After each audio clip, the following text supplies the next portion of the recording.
जय हिंद साथियों, मैं गिरिराज दिव्यदृष्टि क्लासेस में आप सभी का स्वागत करता हूं। उम्मीद करता हूं साथियों आप सभी स्वस्थ होंगे, अच्छे होंगे, आप सभी का पढ़ाई बहुत शानदार चल रहा होगा। जी साथियों, तो आज हम बात करने वाले हैं प्रैक्टिस सेट थर्ड की। क्लियर मेरे साथियों? तो बहुत बढ़िया ढंग से आप सभी लोग उम्मीद है तैयार होंगे, तो आ जाइए, जुड़ जाइए हमारे साथ बहुत बढ़िया ढंग से और हम मिलकर करते हैं तैयारी जीत की। जी साथियों, तो आज चतुर्थ श्रेणी एग्जाम के लिए प्रैक्टिस थर्ड का पेपर जो हम तैयार करके लेकर आए हैं, और इसमें बहुत सारे प्रश्न ऐसे हैं जो आपके लिए आगे चल के रामबाण सिद्ध हो सकते हैं। तो साथियों जल्दी जल्दी सभी लोग इस प्रकार से जुड़ते जाइएगा हमारे साथ, और सेशन को बहुत बढ़िया ढंग से सभी को एक बार फिर से इसको देखना है, जिससे आप लोग की जो तैयारी है वो आसान रूप से तैयार हो जाए। जी साथियों, तो ध्यान दीजिएगा, आज का पहला प्रश्न मैं लेकर आया हूं। जी, तो आज का पहला प्रश्न है आप लोगों के लिए, जैसा कि स्क्रीन बोर्ड पर दिख रहा है मेरे भाई, बोलता है x अनुपात YZ, Y अनुपात ZX, Z अनुपात XY। क्लियर है? तो यहां पर ये जो वैल्यूज दी गई हैं, अब इनके लिए जो क्वेश्चन बोला गया है, प्रश्न क्या बोला गया है, बोलता है कि अनुपातों के व्युत्क्रमी अनुपातों का मिश्र अनुपात क्या होगा। पहले तो आपको ये बात ध्यान रखनी है कि सर व्युत्क्रम क्या होता है।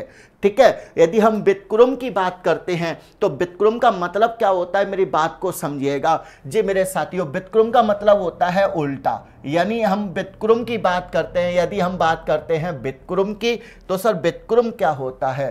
ठीक है, तो सबसे पहले बात करते हैं व्युत्क्रम। व्युत्क्रम क्या होता है? यदि मुझे ए का व्युत्क्रम निकालना, जैसे ए है तो बेटा ए का भैया ए का व्युत्क्रम क्या हो जाएगा सर 1/a।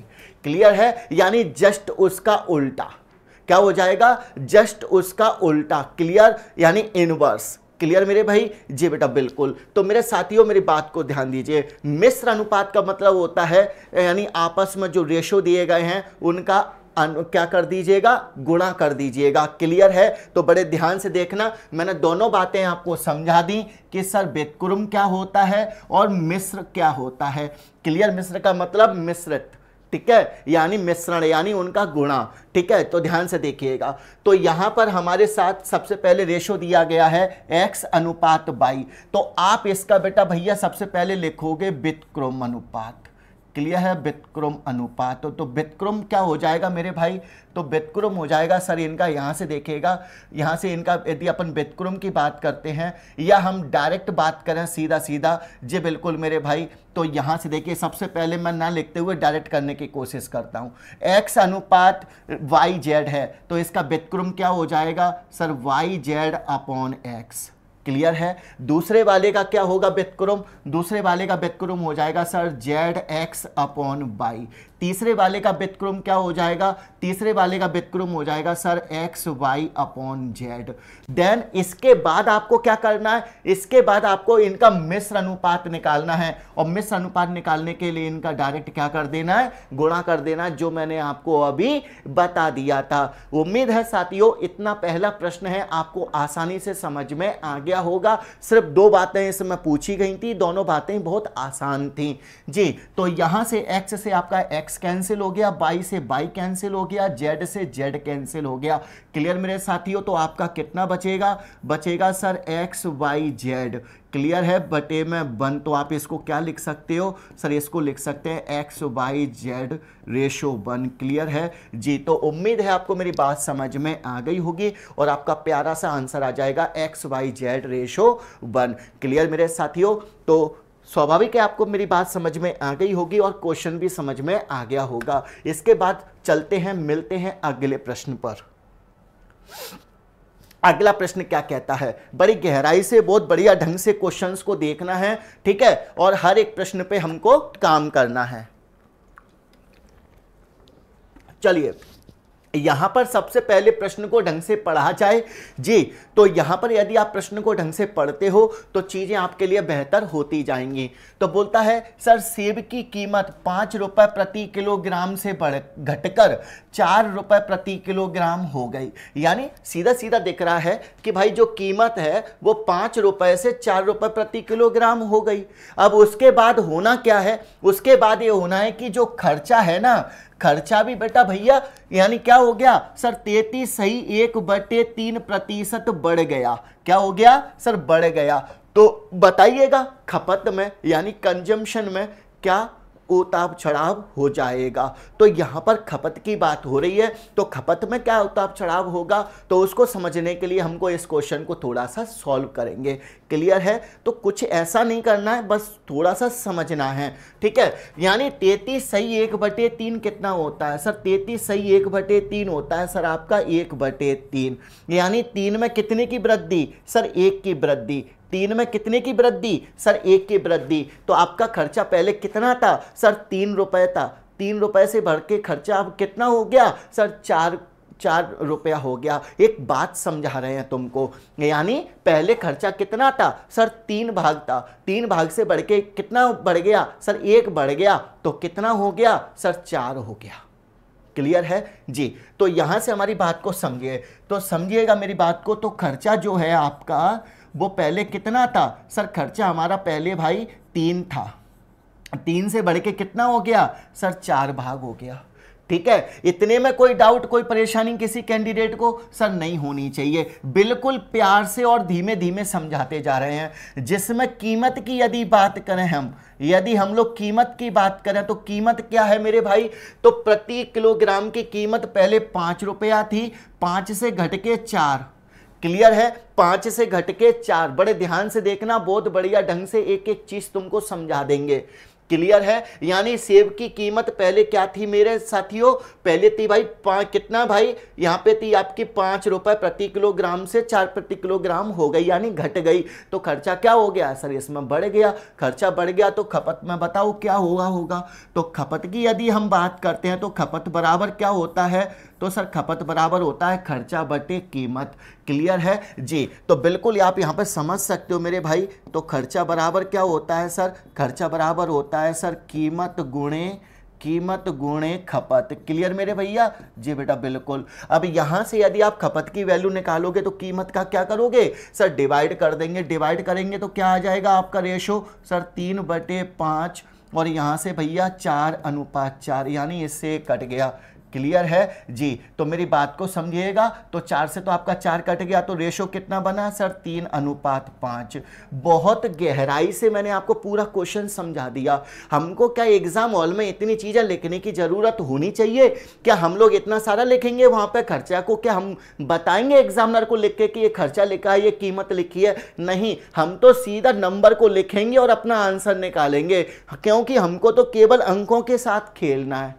समझो मेरी बातों को। बट मैं आपको यहां पे एक्सप्लेन इसलिए कर रहा हूं कि जिससे मेरे जितने भी साथी मेरे जुड़े हुए हैं हमारे साथ जो हमको देख रहे हैं वो उनको इतना समझ में आ जाए कि ये चीज ये स्टेप ऐसे हुई थी। बट आपको वहां पर अपनी समझदारी का प्रयोग करना है। आपको इन मोह माया में नहीं पड़ना है, आपको तो केवल और केवल डिजिट के साथ खेलना है। ठीक है। तो यानी आपकी खपत पहले 3 थी, 3 से बढ़ के 5 हो गई, यानी कितनी हो गई सर 2/3 हो गया। और 2/3 कितना होता है जी साथियों, होता है 66 सही 2/3%। क्लियर है। तो 66 सही 2/3% आपका करेक्ट आंसर हो जाएगा। इतने में कोई डाउट कोई परेशानी कोई दिक्कत कोई आपत्ति कोई विपत्ति किसी प्रकार की सर नहीं होनी चाहिए, बताइएगा हमको। क्लियर है सभी को जी साथियों। तो बिल्कुल एकदम प्रेम पूर्वक बहुत बढ़िया ढंग से आपको क्वेश्चन का पूरा लेवल बता दिया भाई, क्वेश्चन को किस तरीके से सॉल्व करना है।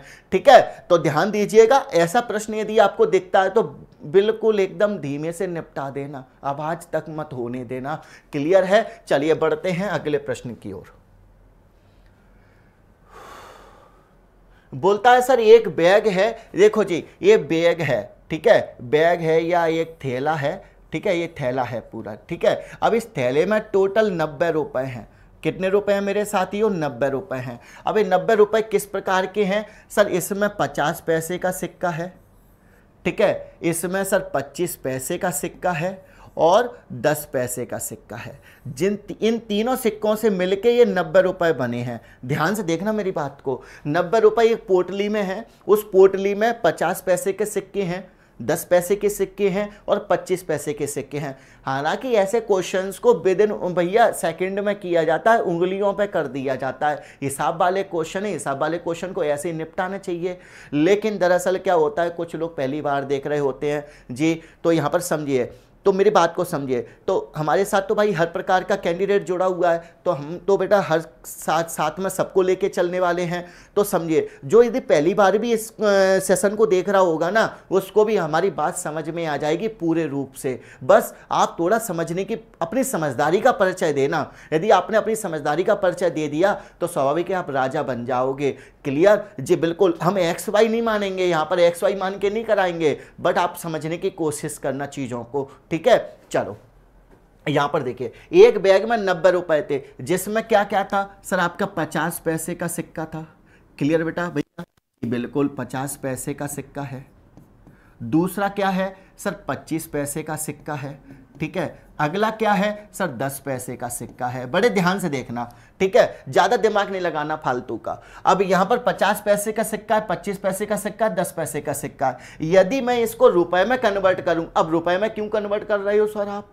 भैया हम रुपए में इसलिए कन्वर्ट कर रहे हो क्योंकि बात रुपए की हो रही है, इसलिए बात खत्म, ठीक है। हमने रुपए में कन्वर्ट कर दिया, यानी ये कितना होता है सर, 1/2 रुपए होता है।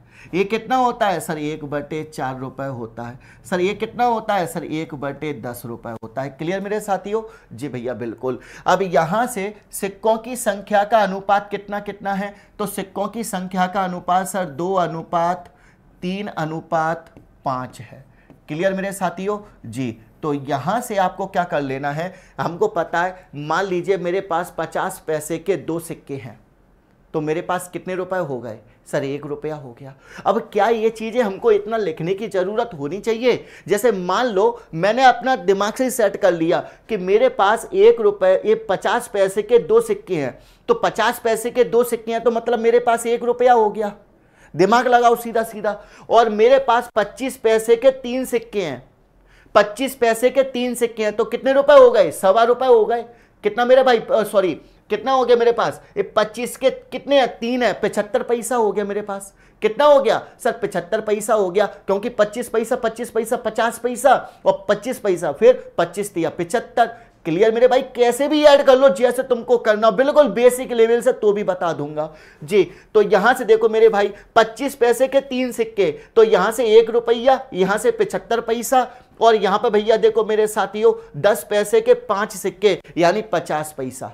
50 पैसा 75 पैसा 1.25 रुपया हो गया टोटल मेरे भाई, और यहां से 1 रुपया, यानी 2.25 रुपए हो गए तुम्हारे पास। टोटल क्या हो गए, 2.25 रुपए हो गए। अब 2.25 रुपए को बेटा आपको क्या करना है, आप दिमाग चाहो तो सीधा सीधा कैलकुलेट कर लो। 2.25 रुपए, 2.25 रुपए कितना होता है सर, 2.25 रुपए होता है 2 सही 1/4, जो कितने के बराबर है सर, 90 रुपए के बराबर है।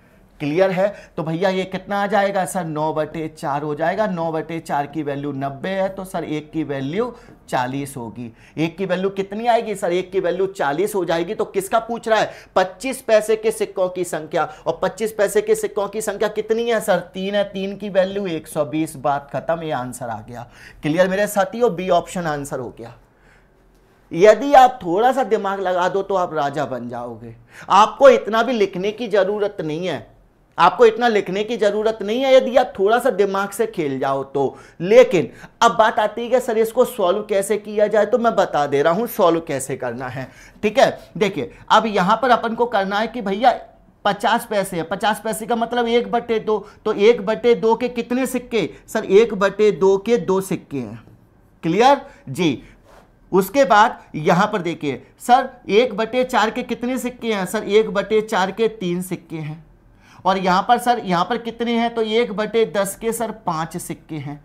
क्लियर मेरे साथियों?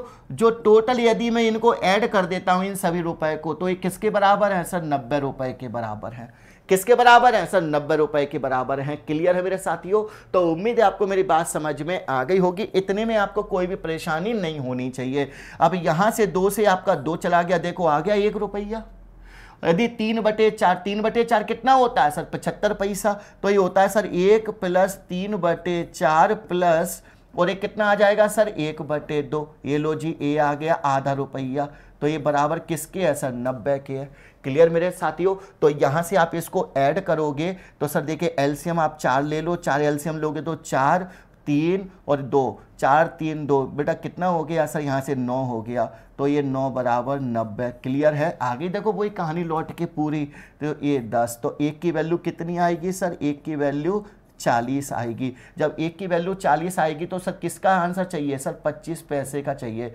25 पैसे की वैल्यू कितनी है सर 3 है, तो 3 की वैल्यू 120 हो जाएगी। क्लियर मेरे साथियों।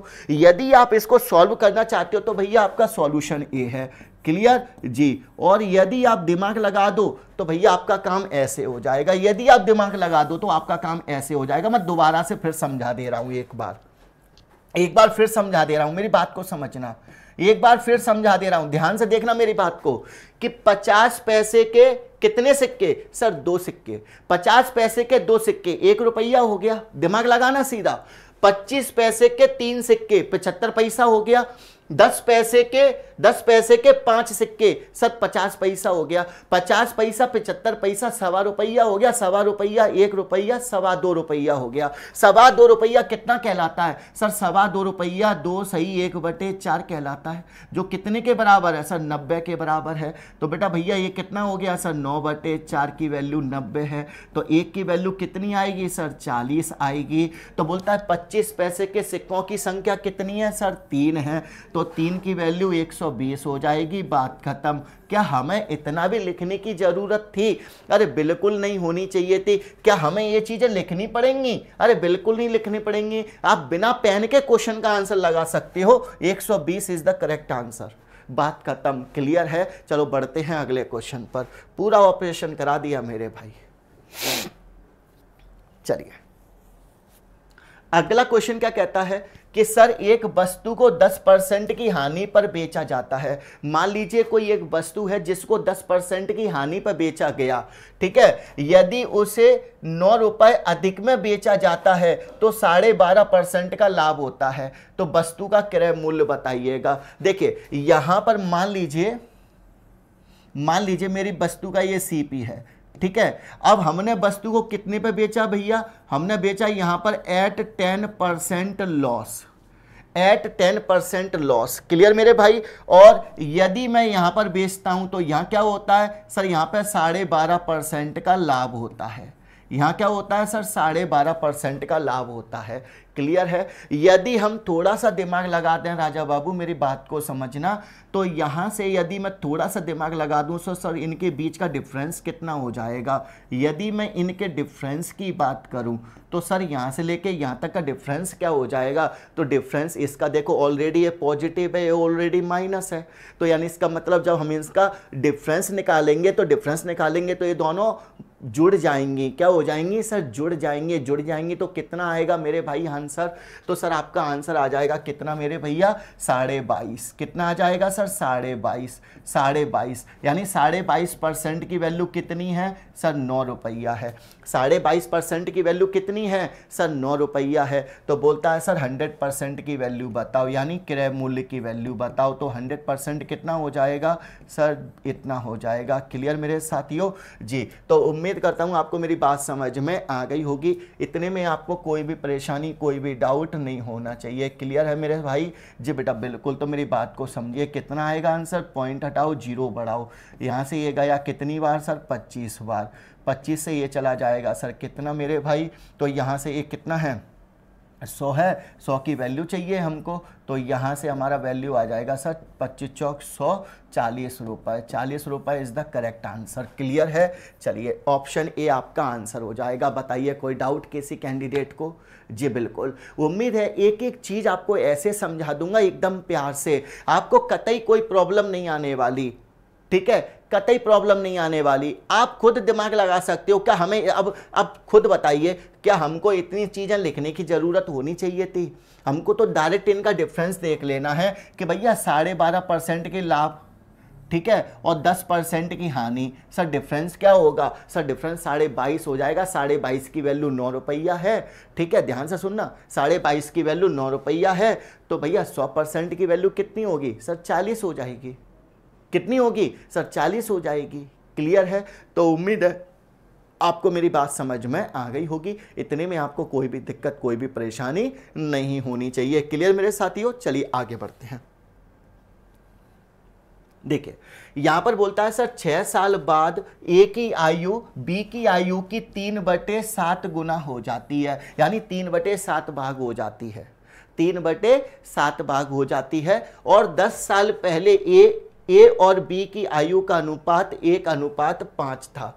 तो बोलता है ए की वर्तमान आयु क्या है, बोलता है ए की वर्तमान आयु क्या है। तो ए की वर्तमान आयु बता देनी है मेरे भाई, ए की वर्तमान आयु बता देनी है। सर ए की वर्तमान आयु क्या हो सकती है। क्लियर है, तो उम्मीद है आपको मेरी बात समझ में आ गई होगी। थोड़ा सा ध्यान देना मेरी बात को, तो आपका काम हो जाएगा। क्लियर है, तो ध्यान से देखिएगा जी, बिल्कुल कैसे काम करेंगे। ठीक है, ध्यान से देखना। बोलता है सर 6 साल बाद, यदि मैं इस प्रेजेंट की बात करता हूं, ध्यान से देखना, बहुत तरीके से क्वेश्चन को समझा दूंगा। यहां से यदि मैं 6 साल बाद की बात करता हूं, कितने साल बाद की, 6 साल बाद की, यदि मैं 6 साल बाद की बात करता हूं तो ए और बी का अनुपात आपका कितना है सर 3:7। क्लियर है, जो 10 साल पहले कितना था सर, 10 साल पहले कितना मेरे भाई सर 10 साल पहले, तो 10 साल पहले कितना था, तो ए और बी का रेशो आपका सर 1:5 था। क्लियर है, तो बोलता है सर ए की वर्तमान आयु बताओ, वर्तमान आयु क्या होगी। पहले आप क्वेश्चन को समझो ढंग से, ठीक है जी, बिल्कुल पहले समझो प्यार से कि क्वेश्चन के अंदर करना क्या है। तो देखिए यहां पर हमको प्रेजेंट एज चाहिए बेटा भैया, किसका चाहिए सर, ए का चाहिए। तो एक क्वेश्चन मैंने आपके सामने लिख दिया, जो प्रश्न आपको लैंग्वेज के रूप में दिया था मैंने उसको इस फॉर्मेट में लिख दिया। क्लियर है, अब ध्यान से सुनना। सबसे पहली बात है कि भैया एक बात बताओ, डिफरेंस तो इनके बीच में इक्वल होना चाहिए। क्या डिफरेंस अंतर कभी अलग अलग होता है क्या मेरे भाई, अंतर तो सेम रहता है मेरे भैया। तो सबसे पहले देखो यहाँ अंतर कितने का है सर 4 का। क्लियर, और यहाँ अंतर कितने का है सर 4 का। तो उम्मीद है अंतर तो ऑलरेडी पहले से बराबर है, अब तो हमको कुछ चेक करने की जरूरत है ही नहीं है। ठीक है, ध्यान से सुनना। तो भाई यहाँ पे ए की वैल्यू कितनी है 1, जो कितने साल बाद सर 10 और 6, तो 10 और 6 बेटा भैया कितना हो गया 16, यानी यहां से लेके यहां तक की कितने की आयु का अंतर है सर 16 की आयु का अंतर है, जो कितना हो रहा है सर 3 हो रहा है। यानी 1 से बढ़ के 3, 5 से बढ़ के 7, 1 से बढ़ के 3, 5 से बढ़ के 7, यानी इसका मतलब कि 2 बराबर, यहां पे 1 से बढ़ के 3 कितने का अंतर है सर 2 का अंतर है। 5 से बढ़ के 7 कितने का अंतर है सर 2 का अंतर है। तो 2 बराबर कितने साल में सर 16 साल में। तो 1 की वैल्यू कितनी आ गई सर 8 साल आ गई। मेरी बात को समझना, जैसे ही 8 साल आई तो आपने क्या किया, बोलता है 1 की वर्तमान आयु। तो मैं क्या करूंगा, जब 1 की वैल्यू 8 साल है तो बोलता सर वर्तमान आयु, तो 10 साल बाद कितनी हो जाएगी सर 8 प्लस 10 18 साल। क्लियर मेरे भाई जी बेटा बिल्कुल। तो उम्मीद है आपको मेरी बात समझ में आ गई होगी। 18 आपका आंसर हो जाएगा। बताइए कोई डाउट किसी भी प्रकार का सर नहीं होना चाहिए। क्लियर है जी, तो उम्मीद करता हूं आपको मेरी बात समझ में आ गई होगी। इतने में आपको कोई भी परेशानी कोई भी डाउट नहीं होना चाहिए। बताइए कोई डाउट किसी भी प्रकार का सर नहीं होना चाहिए। क्लियर है, चलिए आगे बढ़ते हैं। तो बस यहाँ पे यदि ये जो चीज़ मैंने लिखी है ना, यदि आप चाहो तो इसको थोड़ा सा दिमाग से खेल सकते थे आप जी बिल्कुल मेरे भाई। तो मेरी बात को समझो, बोलता है 6 साल बाद ए की आयु 3:7 है। ठीक है, 3:7 है। जो 10 साल पहले क्या था सर, ए की आयु का अनुपात 1:5 था। कितना था सर 1:5 था। मेरी बात को समझना। बोलता है ए की वर्तमान आयु बताओ। अब ए की वर्तमान आयु कैसे निकाल सकते हैं मेरे भाई, ए की वर्तमान आयु बता देनी है। तो ए की वर्तमान आयु कैसे बता सकते हैं मेरे भाई, तो आपको क्या देख लेना सर 1 से 3, 5 से 7, 2 का अंतर है, 2 का अंतर है, 2 बराबर 16, 1 बराबर 8। जब 1 बराबर 8 है तो 10 साल पहले की 8 है, तो बेटा 10 साल बाद की कितनी होगी 18 होगी। यानी बिना पेन के आंसर आ गया। क्लियर है, चलिए मिलते हैं अगले क्वेश्चन पर। चलिए बोलता है एक चुनाव में 2 उम्मीदवार भाग लेते हैं, 10% मतदाता अपने मतों का प्रयोग नहीं करते हैं और 10% मतों को अवैध घोषित कर दिया जाता है और विजेता उम्मीदवार को वैध मतों का 54% मत प्राप्त होता है और वह 1620 मतों से जीत जाता है। ठीक है, तो बताइएगा मतदाता सूची में मतदाताओं की संख्या कितनी है। ठीक है, तो ध्यान से सुनिए। मान लीजिए मैंने मतदाताओं की संख्या को क्या मान लिया टोटल, सर मैंने मतदाताओं की संख्या को मान लिया टोटल 100। क्लियर मेरे भाई? जी बेटा बिल्कुल, मैंने मतदाताओं की संख्या को टोटल 100 मान लिया। अब जैसे मैंने मतदाताओं की संख्या को टोटल 100 माना, तो जिसमें से उपयोग नहीं करते हैं यानी 10% लोगों ने वोट नहीं दिया, तो वोट नहीं दिया। क्लियर मेरे भाई?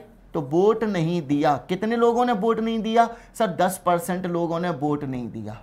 क्लियर मेरे भाई? तो 10% लोग निकाल दिए। तो सर वोट डालने वाले लोग कितने हैं? तो सर वोट डालने वाले लोग आपके 90 हैं। तो वोट डालने वाले लोग कितने हैं? तो सर वोट डालने वाले लोग 90 हैं। क्लियर मेरे भाई? जी। अब इसमें से अवैध कितने हो गए? तो सर इसका 10% अवैध हो गया। तो इसका 10% कितना आएगा मेरे भाई? तो इसका 10% आएगा सर 9। तो सर वैलिड वोट कितना है? वैध। तो वैध वोट कितना है? सर वैध वोट आपका 81 है। यानी अब आपकी जो भी जीत हार होनी है वो इस 81% में होनी है। क्लियर है? जी बेटा बिल्कुल, मेरी बात को समझिएगा। अब यदि आप ये चीज चाहते तो आप यहीं से दिमाग लगा सकते थे, यहीं से दिमाग लगा सकते थे। आपको इतना करने की कोई भी ज़रूरत नहीं होनी चाहिए थी। ठीक है, ध्यान से सुनना हमारी बात को। जी बिल्कुल। अब यहाँ से आपको क्या कर लेना, सर चीज़ों को थोड़ा सा समझ लेना है। ठीक है, मैं इसका और भी तरीके बता दूंगा, आप टेंशन मत लेना। तो यहाँ पर देखिए, तो 100% हमने टोटल माना, जिसमें से 10% लोगों ने वोट नहीं दिया, 10 निकाल दिए, बाहर कर दिए। उसमें से 90% लोगों ने वोट दिया, जिसमें से 10% अवैध हो गए। और 10% कितना होता है 90 का? सर 9 होता है। इतना तो क्लियर हो गया होगा। इसमें से 81% वैलिड वोट हैं, जिसमें से अब हार जीत होनी है तुम्हारे लिए। ध्यान से सुनना। अब इस 81 का हम लिखेंगे नहीं कुछ। अब इस 81 का 54% किसको मिला? सर विनर्स को मिला, यानी ए को मिला। जो विनर था, जो जीता हुआ विजेता था, उसको 54% मिला। और इस 81 का भैया जो बचा हुआ है, यानी कितना सर 46%, जो किसको मिलेगा? सर हारने वाले को मिलेगा। तो दोनों में कितने का अंतर है मेरे भाइयों? तो दोनों में सर 8% का अंतर है। दोनों में कितने परसेंट का अंतर है? सर 8% का अंतर है। तो 81 का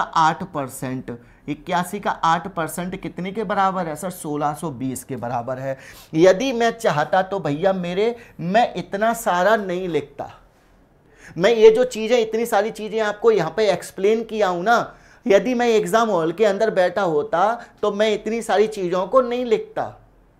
मैं क्या करता, मैं थोड़ा सा अपना दिमाग लगाता, यानी पेन का प्रयोग थोड़ा कम करता।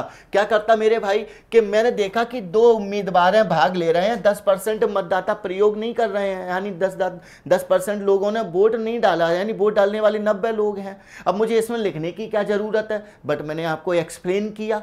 ठीक है, और बीचों में ना दीवार भी बना दी। देखो मेरे भाई, बीचों दीवार भी बना दी, जिससे आपको समझ में आ जाए कि ये भाग अलग है, ये भाग अलग है, ये भाग समझाने के लिए था, ये भाग है करने के लिए। अब मेरी बात को समझना, 10% लोगों ने वोट नहीं दिया, यानी 90% लोगों ने वोट दिया। अब 90 में से भी 10% अवैध हो गए। अब तुम ये बात बताओ, क्या अब 90 का 10% अपने दिमाग से ना निकाल पाओगे? अरे भैया हम एग्जाम देने जा रहे हैं, हमें सरकारी नौकरी चाहिए, और हम 90 का 10% ना निकाल पाए? ऐसा थोड़ी ना होता है यार, इतना तो दिमाग हमारा चलना चाहिए। तो 90 का 10% 9 होता है, बचा कितने? 81। अब 81 में से 54 जीतने वाले को मिल गया, तो बचा हुआ 46 हारने वाले को। डिफरेंस कितने का है? 8% का है। तो यानी 81 का 8% डायरेक्ट निकालो ना मेरे भाई, 81 का 8% डायरेक्ट निकालो, कोई दिक्कत ही नहीं है। अब 81 का 8% डायरेक्ट निकाला तो मेरे भैया यहां से देखो, 81 से ये चला गया कितनी बार? सर 20 बार। ठीक है मेरे भाई, और 4 से ये चला गया सर 4 दूनी 8, 4 पंजे 20।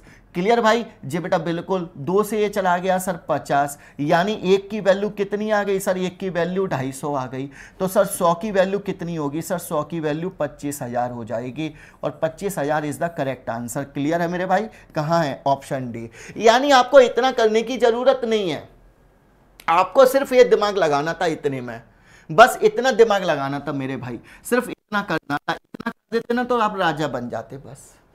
क्लियर है, तो उम्मीद है आपको मेरी बात समझ में आ गई होगी। तो आप इस तरीके से बहुत बढ़िया ढंग से आंसर निकाल सकते हो। क्लियर मेरे साथियों, चलिए बढ़ते हैं आगे और अगले क्वेश्चन की ओर। चलिए, तो यहां पर देखिएगा, बोलता है लागत मूल्य से 50% अधिक अंकित मूल्य पर महाबाजार में थैलों पर 20% की छूट है और वहां पर अमरनाथ ने थैले की कीमत 840 रुपए अदा की, तो उस थैले की लागत कीमत बताइए कितनी है। तो ध्यान से सुनना, ये आपका भैया मेरे ACP है, ये आपका MP है और ये आपका SP है। ध्यान से सुनना मेरी बात को। क्लियर है जी।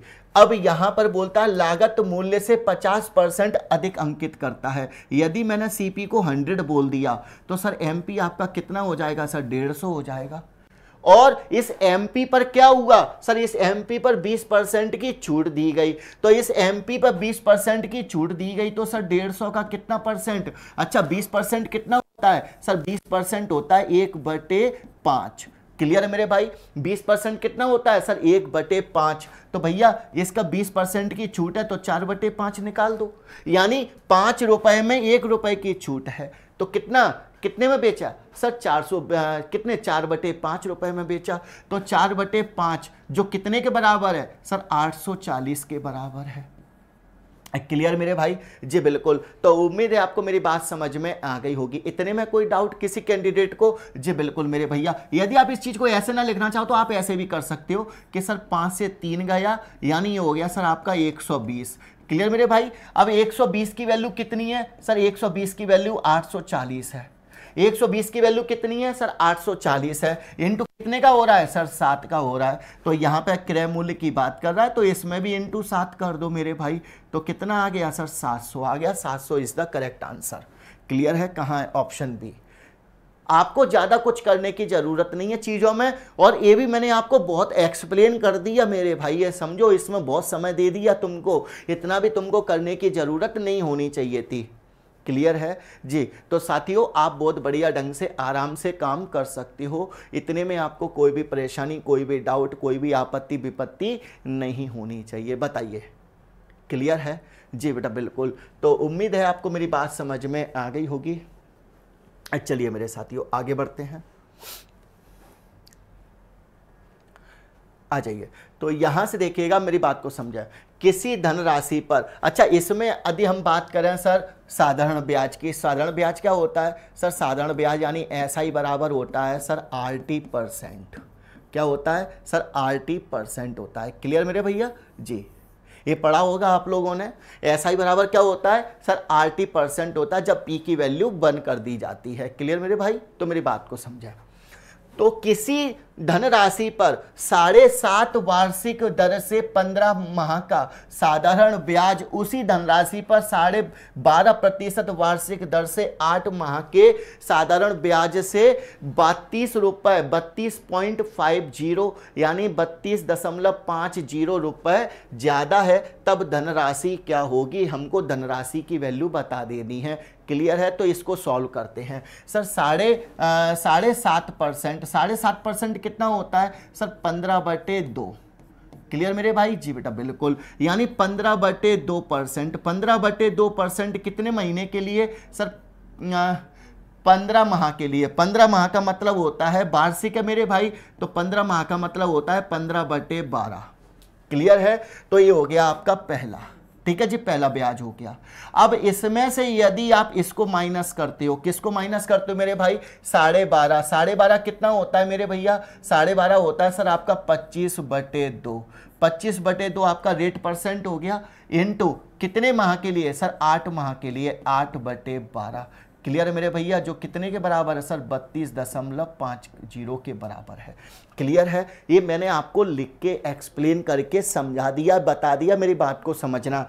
अब यहाँ पर यदि आप चाहते तो थोड़ा थोड़ा डायरेक्ट भी दिमाग लगा सकते थे मेरे भाई। तो यहाँ से देखिए सर ये कितना हो गया सर आपका 24 हो गया। क्लियर मेरे भैया जी भाई बिल्कुल। तो यहाँ से देखिए सर ये कितना होता है सर 225, 25 अट्ठे 200, यानी 225 में से 200 गए तो कितने बचे सर 25 बचे। क्लियर मेरे भैया, और नीचे कितना आ गया 24, ये कितना है 24। क्लियर मेरे भाई, तो 24। क्लियर है, तो उम्मीद है आपको मेरी बात समझ में आ गई होगी। इतने में आपको कोई भी डाउट नहीं होना चाहिए। पॉइंट हटाओ, 2 जीरो बढ़ाओ, जीरो से आपका जीरो चला गया।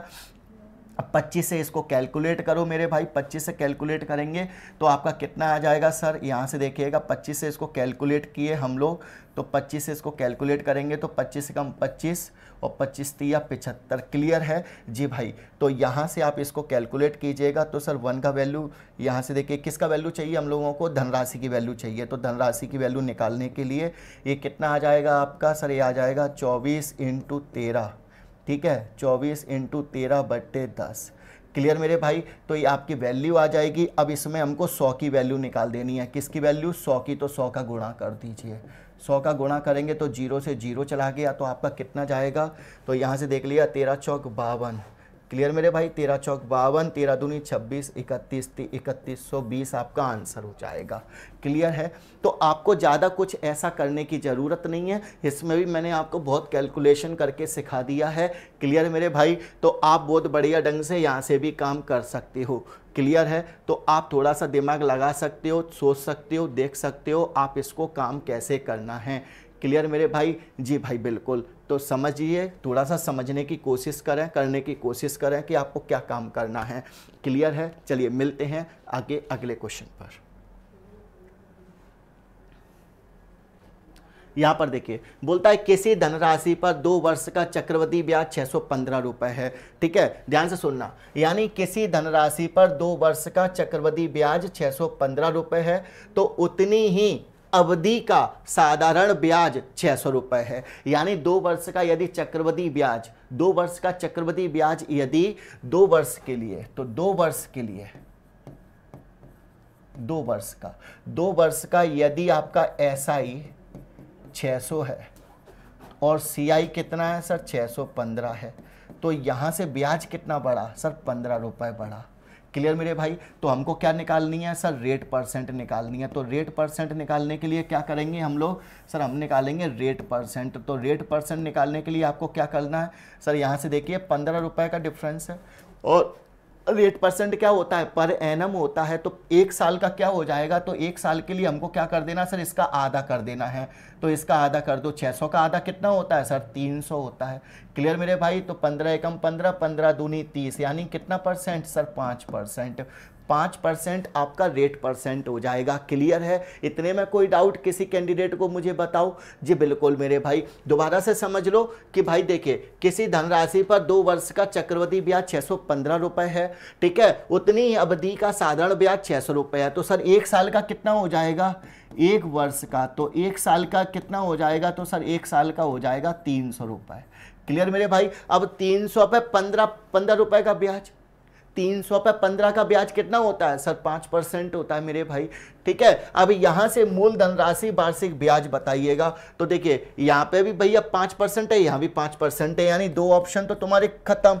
अब यहां से आप इस पे मूलधन निकाल सकते हो। 5% कितना होता है सर 1/20 होता है, यानी प्रिंसिपल कितना है सर 20 है। तो अमाउंट कितना हो गया सर आपका 21 हो गया।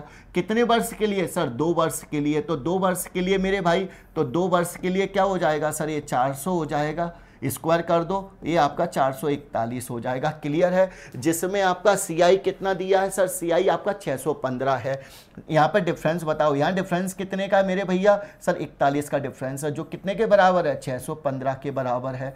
तो यहाँ से ध्यान दीजिएगा कितना आ जाएगा मेरे भाई, तो 1 बराबर आपका 15 हो जाएगा। जब 1 बराबर 15 हो जाएगा तो सर 400 की वैल्यू कितनी आएगी, तो 400 की वैल्यू 6000 आएगी। 6000 बेटा आपका आंसर हो जाएगा। तो यहां पर दो दो चीजें आपको पूछ ली गई हैं। क्लियर मेरे भाई? तो दो चीजें यदि पूछ ली जाए तो आपको इस तरीके से निकाल देना है, आपको कुछ नहीं करना चीजों के अंदर। बहुत बढ़िया ढंग से हर एक चीज पर आपके लिए सटीक काम किया गया है। ठीक है, चलिए मिलते हैं अगले क्वेश्चन पर। आ जाइए। एक बल्लेबाज 12वीं पारी में 63 रन बनाता है, जिसके कारण उसका औसत 2 रन बढ़ जाता है। जिसके कारण उसका औसत क्या होता है सर? 2 रन बढ़ जाता है। तो बोलता है 12वीं पारी के बाद उसका नया औसत बताओ क्या होगा। तो 12वीं पारी के बाद उसका नया औसत बताना है क्या होगा। क्लियर है? तो ध्यान से समझना मेरी बात को, आपको काम कैसे करना है ध्यान पूर्वक देखना। एक बल्लेबाज है जो 12वीं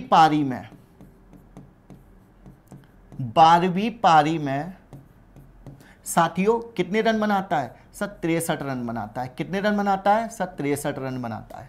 ठीक है, एक क्रिकेट खिलाड़ी है जो 12वीं पारी में 63 रन बनाता है। जैसे ही उसने 63 रन बनाया तो क्या हुआ? जो एवरेज पहले था कौन सी पारी में? 11वीं पारी में जो एवरेज था उसमें 2 रन बढ़ गया। एवरेज में 2 रन बढ़ गया। अब एवरेज में 2 रन बढ़ा तो पहले तो ये देखो कि 11वीं पारी में औसत कितना था। आपको यही नहीं पता अभी तो। हमको तो सिर्फ इतना पता है कि एक क्रिकेट खिलाड़ी है जिसने 12वीं पारी में 63 रन बनाए और उसका औसत 2 रन बढ़ गया। बताइए 12वीं पारी के बाद औसत क्या होगा? अरे भाई मेरे पहले आपको ये तो पता कर लो कि 11वीं पारी में औसत कितना रहा था। तो उसके लिए क्या करना है श्रीमान, मेरी बात को समझो कि भैया पहले आपको यह देख लेना है कि जब उसने 12वीं पारी में 63 बनाया तो उसके एवरेज में, उसके औसत में 2 रन क्या हो गए सर? बढ़ गए। 2 रन क्या हो गए सर? बढ़ गए। 2 रन क्या हो गए सर? बढ़ गए। अब 2 रन एक पारी में बढ़ता है। एवरेज का मतलब क्या होता है? प्रत्येक पारी, यानी प्रत्येक पारी में 2 रन बढ़ रहे हैं तो टोटल 12 पारियों में कितने बड़े होंगे सर? 24 रन बड़े होंगे। कितने बड़े होंगे सर? 24 रन बड़े होंगे। यानी 24 रन उस बंदे ने एक्स्ट्रा बना दिए। भाई 24 रन उस बंदे ने एक्स्ट्रा बनाए होंगे, अधिक बनाए होंगे पहले वाले स्कोर से, तभी तो उसका एवरेज ज्यादा हुआ होगा। भाई एवरेज ज्यादा कब होता है? जब हम पहले वाले से अधिक काम कर देते हैं। यदि उसने पहले वाले रन से ज्यादा रन बना दिए तो उसका औसत बढ़ गया, और जो औसत बढ़ा, जो रन उसने एक्स्ट्रा बनाया वो सब में बट गया। भाई एवरेज यही तो काम करता है। जी बिल्कुल मेरे साथियों, तो मेरी बात को समझिए। कितने रन एक्स्ट्रा बना दिए सर? 24 रन एक्स्ट्रा बना दिए। अब 24 रन एक्स्ट्रा जो बनाए ना मेरे भाई, तो यहां से मेरी बात को समझो, मेरी बात को समझो। तो डिफरेंस कितना है सर? 39। अब ये कौन सी पारी का है सर? ये 11वीं पारी का औसत है।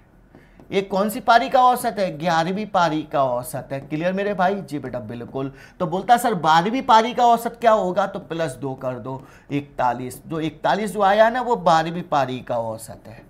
क्लियर मेरे भाई? तो उम्मीद है आपको मेरी बात समझ में आ गई होगी। 12वीं पारी का औसत आपका 41 हो जाएगा। कोई डाउट किसी कैंडिडेट को? जी भाई, तो उम्मीद करता हूं आपको मेरी बात समझ में आ गई होगी। इतने में आपको कोई भी परेशानी, कोई भी डाउट, कोई भी आपत्ति, कोई भी विपत्ति नहीं होनी चाहिए। क्लियर भाई? चलिए बढ़ते हैं अगले क्वेश्चन की ओर। आ जाइए। बोलता है एक बर्तन में 200 लीटर दूध है। मान लीजिए एक बर्तन है, अब इस बर्तन में 200 लीटर दूध है। ठीक है, 200 लीटर दूध है। यहां लिख देता हूं, एक बर्तन है जिसमें 200 लीटर दूध है। ठीक है जी, ऐसा प्रश्न बोल रहा है, मैं नहीं बोल रहा हूं। अब उसने बोला है कि हमने 20 लीटर दूध निकाला, यानी इसमें से 20 लीटर दूध निकाल दिया। इसमें से क्या कर दिया मेरे साथियों? 20 लीटर इसने निकाल दिया। तो सर 20 लीटर निकाल दिया तो कितना बचा सर? 180 लीटर बचा। कितना बचा सर? 180 लीटर बचा। क्लियर मेरे भाई? 180 लीटर बचा, यानी 20 लीटर इसने निकाल दिया तो कितना बचा सर? 180 लीटर बचा। अब 180 लीटर बेटा कितना होता है मेरे भैया? तो सर ये होता है 9/10। कितना होता है सर? 9/10 भाग होता है। ठीक है, पहला वाला। अब वो बोलता है कि सर हमने क्या किया, दोबारा यह प्रोसेस जब की ना तो भैया, और पहले तो उसकी जगह उतना पानी भी डाल दिया, यानी 20 लीटर दूध निकाल के 20 लीटर उसने क्या किया? पानी डाल दिया। तो पानी डाल दिया तो हमारा पहला भाग बचा कितना? 9/10 पहला भाग बचा, फर्स्ट पार्ट। फर्स्ट पार्ट कितना बचा सर? 9/10 भाग बचा। अब यहां पर हुआ क्या कि भाई जब उसने 40 लीटर मिश्रण निकाला, अब दूसरी बार तो शुद्ध दूध तो निकलेगा नहीं मेरे भाई, दूसरी बार तो मिश्रण निकलेगा। अब मिश्रण जितना निकाला उतना उसने फिर पानी डाल दिया, तो भाई दूसरी बार कितना निकाला सर 40 लीटर निकाला, तो कितना बचा सर 160 बचा मेरे भाई, कितने में से सर 200 में से। तो दूसरी बार में कितना बचेगा मेरे भाई, तो दूसरी बार में सर 160 बचा, कितने में से सर 200 में से। क्लियर मेरे भैया, तो यहां से आपका वैल्यू बच गया 4/5। तो बताइएगा शेष दूध कितना है, तो बोलता है सर उसमें अब दूध कितना बचा, तो बताइएगा उसमें दूध कितना बचा। तो टोटल कितना था सर 200 था, 200 में से पहले कितना बचा सर 9/10, दूसरी प्रोसेस में कितना बचा 4/5। बहुत बढ़िया ढंग से आंसर निकाल सकते हो मेरे भाई। तो यहाँ से आ गया आपका कितना सर, ये आ गया 4। क्लियर है, तो 16 नंबर 144। तो उम्मीद है आपको मेरी बात समझ में आ गई होगी और प्रेम पूर्वक आप बहुत बढ़िया ढंग से आंसर निकाल सकते हो। क्लियर है मेरे साथियों, चलिए मिलते हैं अगले क्वेश्चन पर। देखिए बोलता है ए किसी कार्य के 2/5 भाग को 9 दिन में समाप्त करता है। ए किसी कार्य के 2 यहां पर देखिए मेरे भाई, ए किसी कार्य के 2/5 भाग को 9 दिन में करता है। तो सर पूरा काम कितने में होगा, तो सर पूरा काम हो जाएगा उसका 9×5 45/2 दिन में पूरा काम। क्लियर है मेरे भाई, पूरा काम। और बोलता है 2/5 भाग 9 दिन में करता है, फिर इसमें बी आ जाता है। तो बी आ जाता है तो बोलता है सर ए और बी दोनों मिलके 3/5 भाग, ए बटे बी दोनों मिलके 3/5 भाग कितने दिन में करते हैं सर, शेष को 6 दिन में करते हैं। तो सर पूरा काम कितने दिन में करेंगे, तो सर पूरा काम ए और बी कर देंगे भैया मेरे। यहां से देखो ए कौन करेगा, ए। ठीक है, ध्यान से सुनना। यदि आप चाहो तो इस चीज को मैं थोड़ा सा इधर ही लिख देता हूं जिससे और अच्छे से समझ में आ जाए। ए किसी कार्य का 2/3 भाग, ए किसी कार्य का 2/5 भाग कितने दिन में करता है सर, 9 दिन में करता है। तो सर इस पूरे काम को ए कितने दिन में करेगा, तो ए करेगा भाई 9×5 45, यानी 45/2 दिन में। क्लियर है जी भाई। अब यहां से बोलता है शेष कार्य के लिए बी आ जाता है, यानी ए के साथ कौन आ जाता है सर, बी आ जाता है। अब ए और बी दोनों मिलके शेष कार्य को यानी 3/5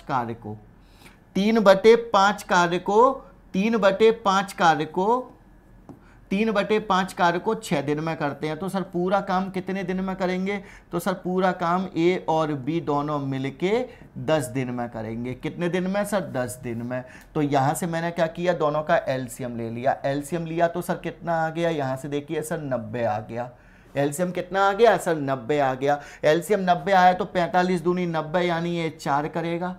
क्लियर मेरे भाई, 45/2 से डिवाइड करोगे तो 4 बचेगा मेरे भाई। 45 दूनी 90, 2 × 2 4 हो गया, 10 से 90 9 हो गया। बोलता है सर बताइए बी अकेला पूरे काम को कितने दिन में करेगा, तो बी अकेला पूरे काम को, तो ए और बी दोनों मिलके 9 करते हैं, ए अकेला 4 करता है, तो बी कितना करेगा सर, 5 करेगा। 5 के हिसाब से 18 दिन में कर देगा। 18 दिन आपका आंसर हो जाएगा, खत्म बात। क्लियर है, तो उम्मीद करता हूं आपको मेरी बात समझ में आ गई होगी। बिल्कुल प्रेम पूर्वक एकदम धीमे धीमे पूरा सेट आपको समझाई दे रहा हूं। क्लियर है, चलिए बढ़ते हैं अगले क्वेश्चन की ओर।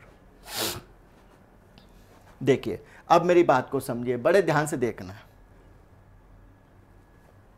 देखिए बोलता है सर 1600 सिपाहियों के लिए 50 दिन का भोजन पर्याप्त है। ठीक है, जिसमें प्रत्येक सिपाही 900 ग्राम खाना खाता है और 40 दिन के बाद 400 सिपाही कैंप को छोड़कर चले गए। ठीक है, तो बोलता है बचा हुआ भोजन शेष सिपाहियों के लिए, बचा हुआ भोजन शेष सिपाहियों के लिए कितने दिन के लिए पर्याप्त है, यदि वे प्रतिदिन 1000 ग्राम भोजन की खपत करते हूं। तो मेरी बात को समझिए, हमें जब भी ऐसा प्रश्न हमारे सामने आ जाए ना मेरे साथियों, तो आपको तो केवल सिर्फ उस बात को ध्यान में रखना है जो भोजन बचा हुआ है, जो भोजन बचा हुआ है। हमें तो केवल बचे हुए भोजन पे काम करना है बस। भाई मान लीजिए आपने सुबह से लेके शाम तक, आप दो दोस्त मिलके सुबह से लेके शाम तक आपने इतना चपातियां इतना रोटियां बना के रख ली, मान ली 10 रोटियां बना के रख ली। और आप उनमें से 4-5 रोटियां खा के चले गए या 6 रोटियां खा के चले गए, तो जब आप मान लीजिए दिन में या शाम को जब लौट के आता है कोई बंदा, तो किस पे काम करेगा? यानी उसको भूख लगी तो यानी वो किस पे क्या करेगा? यानी वो 4 रोटियों को खाने के लिए जाएगा मेरे भाई। यानी बचा हुआ जो भोजन है उस पर हमको काम करना है कुल मिला के। तो हमको काम क्या करना है? हमको ये देखना है कि 1600 सिपाहियों के लिए 50 दिन का भोजन पर्याप्त है, जिसमें 900 ग्राम खाना खाता है। और 40 दिन के बाद, तो मतलब 40 दिन तक का खाना तो खाया सभी लोगों ने मेरे भाई, 40 दिन का खाना तो सभी ने खाया, तो बचा कितने दिन का? सर यहाँ पे बचा खाना आपका भाई मेरे कितने दिन का? सर 10 दिन का। तो 1600 सिपाहियों के लिए 1600 सिपाहियों के लिए 900 ग्राम पर व्यक्ति के हिसाब से 10 दिन का खाना बचा। कितने दिन का खाना बचा मेरे साथियों? 10 दिन का खाना बचा। अब जो बोलता है कि 40 दिन के बाद 400 व्यक्ति काम को छोड़कर यानी उस कैंप को छोड़कर चले गए सिपाही, तो बचे कितने? सर 1200 लोग बचे। अब 1200 लोगों में 1000 की खपत के हिसाब से बताओ कितने दिन के लिए होगा? तो आपको क्या कर लेना सर, चीज़ों को थोड़ा सा समझ लेना है। जीरो कितनी है सर? 5 हैं। तो एक काम करो, 5 जीरो को निपटा दो। जैसे ही हमने इनको निपटाया ना, तो डी की वैल्यू निकल के आ गई सर 3 3 का 9, 3 चौक 12। क्लियर मेरे भाई? जी बेटा बिल्कुल, 4 से चला गया 4। क्लियर मेरे भैया जी? तो डी की वैल्यू आ गई 12 दिन।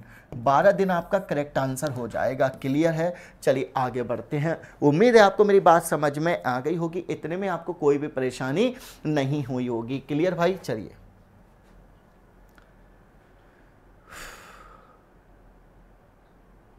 जी बिल्कुल। अब यहां से क्वेश्चन हमारे सामने जो दिया गया है, इस पे आपको थोड़ा सा दिमाग लगाना है। क्या करना है? थोड़ा सा दिमाग लगा देना है और इसको करने की कोशिश करनी है। कैसे काम करेंगे मेरे भाई? तो जल्दी जल्दी बताएं। जी बिल्कुल। अब यहां से अपन को क्या कर लेना है,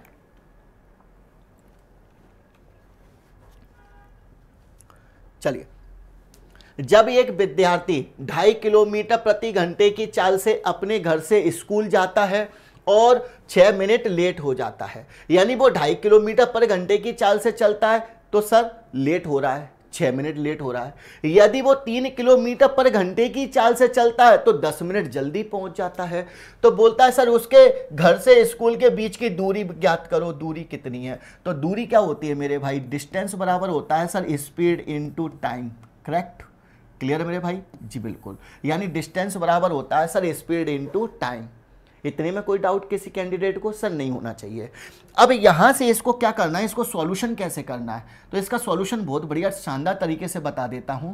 देखिए आपको क्या कर लेना है सर, पहले कितना चलता है? 2.5 किलोमीटर, तो 6 मिनट लेट हो जाता है। और फिर चलता है 3 किलोमीटर की सहायता, 3 किलोमीटर पर घंटे की सहायता से, तो 10 मिनट जल्दी पहुंच जाता है। तो ऊपर आपको दोनों स्पीड का मल्टीप्लाई कर देना है। क्लियर है? दोनों स्पीड का मल्टीप्लाई कर दो। यानी इसको क्या कर दो सर, इसको 2.5 किलोमीटर पर आवर दिया है ना, इसको हम लोग ऐसे लिख देते हैं सर 2.5 किलोमीटर पर आवर। एक एक चीज आपको ऐसे लिख दे रहा हूं बिल्कुल प्यार से, और नीचे इन दोनों का डिफरेंस कर दो। सर डिफरेंस कितना आ जाएगा? इतना आ जाएगा।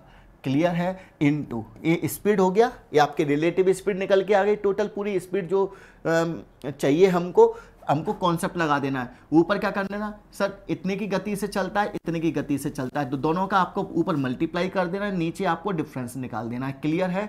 और यहां से 10 मिनट लेट और 10 मिनट जल्दी, तो यहां पर डिफरेंस कितने का है दोनों में? तो सर दोनों में डिफरेंस है 10 और 6, यानी कितना? 16। क्लियर मेरे भाई? कितना मिनट सर? 60 मिनट। तो आवर में चेंज हो गया, तो डिस्टेंस निकल के आ जाएगी स्पीड इनटू टाइम। अब यहां से आपको क्या कर लेना सर, कैलकुलेट कर देना। कैलकुलेट कैसे करेंगे? तो यहां से देखिएगा सर 3 से चला गया आपका 20। क्लियर मेरे भाई? जी बेटा बिल्कुल। अब मेरी बात को समझिए, तो आप इसमें थोड़ा सा और दिमाग लगाएं तो और काम चल जाएगा। ये कितना आ जाएगा? 4। ये कितना आ जाएगा? 5। क्लियर जी? तो यहां से देखिए सर 2.5 और ये आपका इतना आ गया 5 इंटू 4/5। क्लियर है। चलिए, तो ये पॉइंट से आपका पॉइंट चला गया, 4 से आपका ये चला गया मेरे भाई। क्लियर है। तो आपका हो जाएगा सर ये कितना 5 और 5 से आपका 5, तो यानी कितना आ जाएगा सर 4 किलोमीटर। जैसे चाहो आप वैसे काट लो, आपको करेक्ट आंसर आना चाहिए। क्लियर है मेरे भाई जी? बिल्कुल। तो उम्मीद है आपको मेरी बात समझ में आ गई होगी, आपको काम कैसे करना है। क्लियर है। चलिए, 4 किलोमीटर आपका आंसर हो जाएगा। ठीक है। चलिए अगला क्वेश्चन। अगले क्वेश्चन में आपको क्या कर लेना, चीज़ों को थोड़ा सा समझ लेना है। बोलता है सर नीचे दी गई तालिका में 5 बैंकों के द्वारा 5 वर्षों में ऋण वितरण का ब्यौरा करोड़ों में दिया गया है। इसका ध्यानपूर्वक अध्ययन करके नीचे दिए गए प्रश्न का उत्तर दीजिए। ठीक है। तो बैंक आपकी ABCDE 5 बैंक हैं। 2001 में डेटा इतना था, जिसका टोटल 236 है। 2002 का टोटल आपका 240 है। 2003 का आपका टोटल आपका 280 है। ठीक है, ब्यौरा। और 2004 का बेटा आपका 308 है और 2005 का 406 है। क्लियर। अब इसमें प्रश्न को देख लेते हैं, प्रश्न क्या कहता है। प्रश्न क्या कहता है, बोलता है सर वर्ष 2003 की तुलना में 2004 में सभी बैंकों के द्वारा ऋण वितरण कितने प्रतिशत की वृद्धि हुई। तो सर 2003 में दिया कितना गया था, तो सर 2003 में दिया गया था आपका कितना 280। 2003 में कितना दिया गया था सर 280, यानी 280 करोड़ दिया गया था। फिर 2004 में कितना दिया गया था, तो सर 2004 में दिया गया था आपका कितना 308। कितना दिया गया था मेरे साथियों 308। क्लियर है जी। तो वृद्धि कितने की हुई सर, वृद्धि हुई 28 की। वृद्धि कितने की हुई 28 की। कितने पर सर 280 पर। बिल्कुल प्रेम पूर्वक एकदम छोटा सा बच्चा सा क्वेश्चन था, आपने निपटा दिया। 10% is the correct answer. Clear है। तो उम्मीद करता हूं साथियों आप बहुत बढ़िया ढंग से ऐसे आराम से काम कर सकते हो। इतने में आपको कोई भी परेशानी कोई भी डाउट नहीं होना चाहिए किसी भी चीज़ में। क्लियर है। तो इसी के साथ मिलते हैं हम लोग अगले सेशन में। जी बिल्कुल साथियों, जय हिंद साथियों।